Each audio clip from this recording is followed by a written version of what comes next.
হেই, কি অবস্থা সবার? আজকে আমরা জানবো হচ্ছে মাস ও বছরের পূর্তি সম্পর্কে। সো চলুন।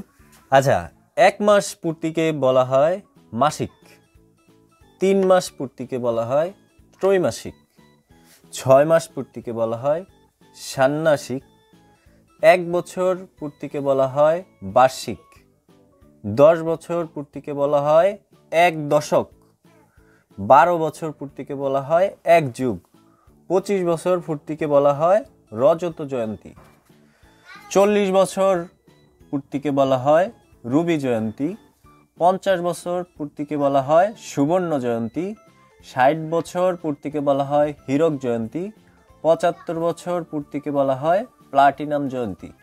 বাকি আছে 100 বছর। 100 বছর পূর্তিকে কি বলে সবাই কমেন্ট সেকশনে কমেন্ট করেন।